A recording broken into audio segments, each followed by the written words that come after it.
안녕하십니까, 이성수의 증시 토크입니다. 우리가 올해 들어서 주가 지수가 어디까지 갈까 뭐 이런 생각을 가끔씩 하게 되죠. 그런데 그 1차 관문이라고 할 수 있는 종합주가 지수 2500포인트, 이 선을 과연 넘어갈 수 있을까라는 상상을 하시는 분들도 많이 계시리라 생각됩니다. 그렇다면요, 올해 주가 지수가 2500포인트를 넘어갈 수 있을까요? 그리고 만약에 주가 지수가 2500포인트까지 넘어가게 되면 어떤 현상이 주식시장에 나타날까요?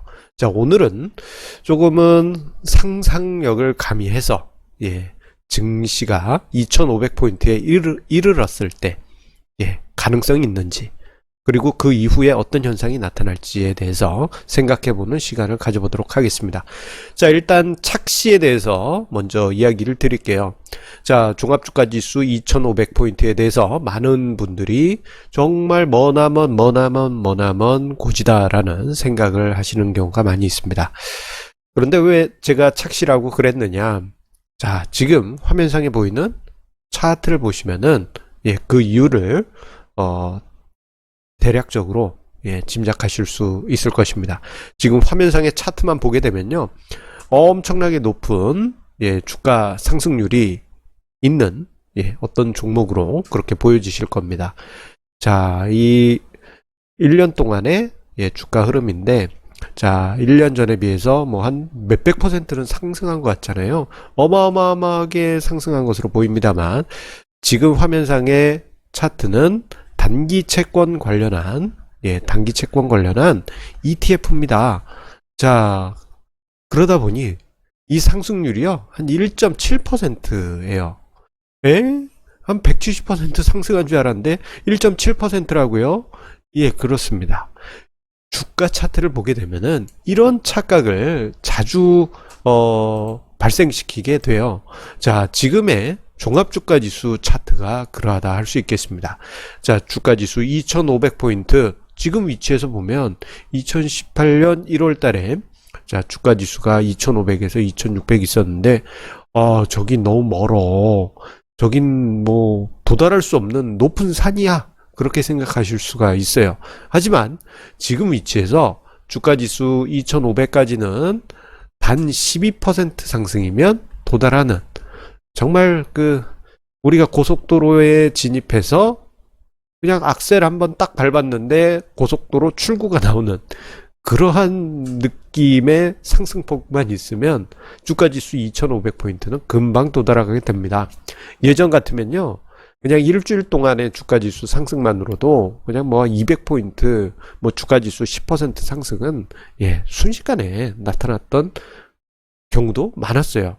하지만 사람들이 생각할 때 지금 주가지수 2500포인트는 도달할 수 없다, 이건 말도 안 된다, 건널 수 없는 강처럼 그렇게 느껴지는 것이 현실입니다.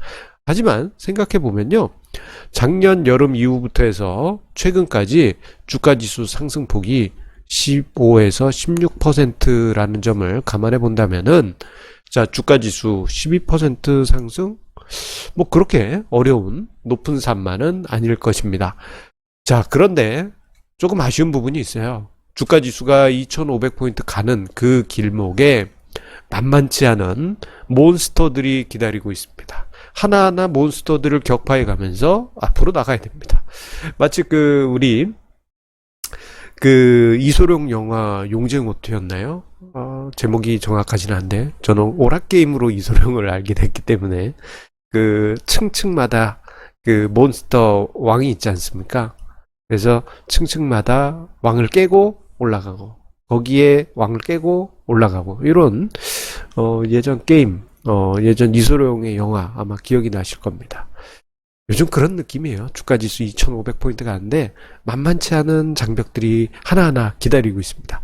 대표적으로 국민연금과 연기금의 자산 배분 전략이 기다리고 있습니다. 국민연금 우리 증시를 위해서 떠받쳐주는 그런 존재 아닌가요? 라고 생각하실 수 있지만 그것은 주가지수 2200포인트 언더에서의 상황이고요. 요즘 연기금 수급 보시면은 사는 것도 아니고 파는 것도 아닌 엄청나게 애매한 그러한 스탠스를 여러분들 보실 수 있을 겁니다. 그 이유는 지금 위치에서는 국민연금을 중심으로 한 연기금의 국내 주식 비중이 꽉 찼습니다. 사기도 애매하고 팔기도 애매해요.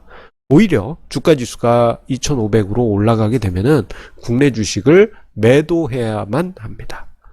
지금 국민연금 같은 경우에는 국내 주식 비중 17.3%를 목표로 두고 있는데 자, 이 비중에 맞추려면 매도를 해야 됩니다. 대략 16조 원의 매도 규모고요. 이로 인해 가지고 증시가 발목이 잡힐 수도 있습니다. 아, 올라가야 되는데 이게 발목이 잡히나? 아, 안타깝습니다. 자, 그리고 군중심리 측면에서 보자면 시중에 1200조 원이 넘는 부동자금 이것만 보면 와, 주식시장으로도 들어올 자금들이 엄청나게 많구나라고 그렇게 우리 기대를 해볼 수 있는데 안타까운 것은 그 모든 부동자금이 부동산에 쏠려가지고 증시로는 오지 않고 오히려 증시에서 빼가는 상황들이 자주 발생하고 있어요. 예, 좀 많이 안타까운 우리의 좀 안타까운 그 장벽으로 지금 존재해 있습니다. 그리고 연초부터 금융투자가 열심히 매도하고 있잖아요. 자, 금융투자. 아이고 참, 금융투자하면 대표적인 수급이 바로 증권사입니다. 자, 여의도에 와보시면요, 금융투자협회가 있습니다. 예, 증권사를 포함한 여러 금융회사들이 바로 금융투자 수급의 수급이라고 할 수 있겠는데, 자, 올해 들어서 10거래를 연속 매도하면서 증시의 발목을 잡아주면서 2500 가는 길에 몬스터로서 존재하고 있습니다. 그나마 다행인 것은 외국인들이 올 초 이후 꾸준히 매수하면서 1조 6천억 원대 매수해주고 있는데, 자, 그러다 보니까 시장이 이렇게 올라갔으면 하는 게 그냥 배실 하면서 올라가지 않습니까? 조금 안타까운 면이 있습니다. 마치 통통배가 천천히 바다를 항해하는 듯한 그러한 느낌이 지금 주식시장에서 나타나고 있는 것입니다. 이런 상황에서 저기 보이는 악재들이 갑자기 뭐 일순간에 쏟아진다면 좀 큰 부담으로 시장에 작용할 수 있죠. 자, 그렇다 하더라도 지금 종합주가지수는 바로 코앞입니다. 12%만 상승하면 종합주가지수 2500포인트예요. 마치 느낌이 이렇습니다. 턱걸이 하는 거 있지 않습니까? 턱걸이. 지금 화면상의 그림에도 훈련병이 턱걸이 하나 더 당기기 위해서 하고 있는데, 지금 저 턱걸이에서 제가 볼 땐 저 훈련병은 하나는 더 당길 것 같습니다. 배치기 탁 한 번 하면 턱걸이 할 수 있어요. 한 번만 배치기 해주면은 올라갈 수 있는 수준이 종합주가지수 2500인데, 만약에 통통배처럼 천천히지만 그 위치에 도달하게 되면 시장 분위기가 갑자기 바뀌게 됩니다. 일단 국민연금 수급 같은 경우 더 올라가면 매물이 쏟아지는 것은 어쩔 수 없지만 그 위치부터는 리셋됩니다. 자산 배분 전략상 국내 주식 비중이 리셋되면서 그 전에 막 팔았을 거 아니에요. 그러니까 리셋되면서 어떻게 되느냐, 여기서부터는 주식시장이 하락하게 되면 오히려 저가에서 받쳐줘야 되는, 매수를 해야 되는 새로운 마일스톤이 되게 됩니다. 엄청나게 중요합니다. 그렇기 때문에 올라가 주기만 하면 중요한 마일스톤으로서 아주 중요한 지지 영역이 되게 됩니다. 그리고 군중심리 측면에서 보게 되면요, 2500포인트부터는 군중심리가 동요되기 시작합니다. 제법 강하게. 그러면서 시장에 모멘텀과 변동성을 줄 수 있는데, 왜 군중심리가 동요되게 되느냐, 주가지수가 2500포인트 이르게 되면요, 자, 일단 52주 신고가예요. 1년 신고가입니다. 이거 뉴스에서 다루지 않을 수가 없죠. 시청자 여러분 안녕하십니까. 오늘 종합주가지수가 사상 1년 최고치를 경신했습니다. 사상 최고치를 조금만 더 올라가면 됩니다. 그런데 말입니다, 이미 거의 다 도달했습니다. 그런데 말입니다. 2019년 여름 이후 주가 지수가 30%나 상승했는데 그것을 체감하는 사람은 아무도 없습니다. 뭐 이런 식의 사람의 마음을 극직극직하는 뉴스 멘트들이 쏟아지게 되면서 사람들, 투자자들이 흥분하고 결국 주식 투자, 직접 투자하시는 분들이 증가하게 될 것이고 펀드 투자 또한 증가하게 될 거예요. 그로 인해 가지고 투신의 매수 여력이 회복이 되면서 투신 매수세가 다시 살아나게 될 겁니다.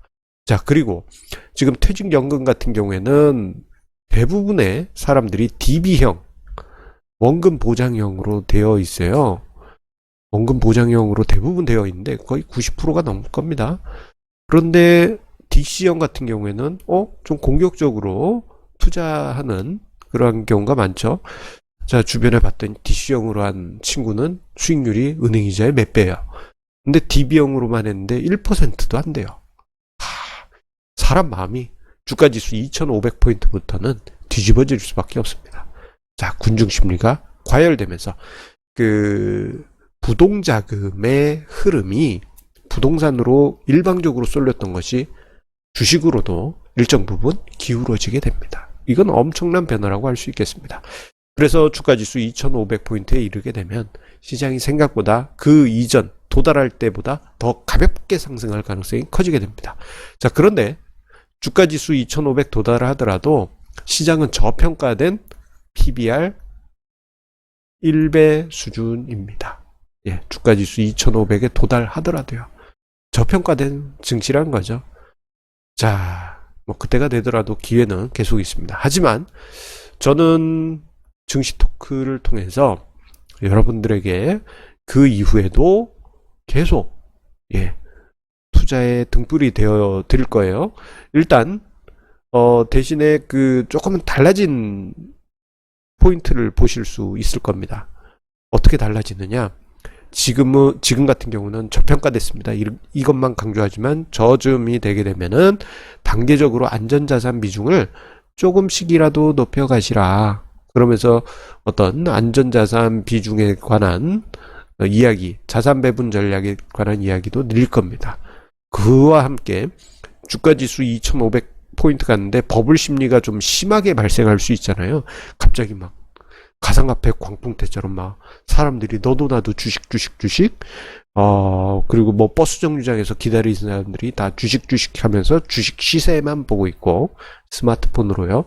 이렇게 보고 있다 한다면은 이건 버블 조짐이 있으니까 조심해라 뭐 이런 식의 이야기를 할 겁니다. 그리고 주가지수 2500포인트에 이른 후에야 지인들이 주식 투자한다고 연락이 오면요, 저는 다 무시할 겁니다. 왜냐하면은 뭐 오랜 경험상 시장이 한참 상승한 다음에 지인들이 주식 투자한다고 이것저것 물어본 다음에 좀 안 좋아요. 뭔가 묘한 갈굼이라고 해야 되려나? 묘한 비난 이런 게 꼭 발생합니다. 좋게 되든 나쁘게 되든 시장이 상승하든 하락하든 그런 게 있습니다. 자, 그 이야기는 주식 투자 하시고 계신 우리 애청자님은 지금 어떻게 보면 기회 시기에 지금 있다. 그렇게 볼 수 있겠습니다. 자, 오늘 이성수의 증시 토크 함께 해주셔서 감사드립니다. 항상 우리 애청자님의 구독, 좋아요, 공유해 주시는 그 마음에 감사드리면서요. 자, 주가지수 2500포인트. 갈 길은 멉니다만 꼭 그날이 찾아오기를 기대해 보겠습니다. 자, 그러면 내일도 좋은 주제로 증시 토크 찾아뵙도록 하겠습니다. 감사합니다.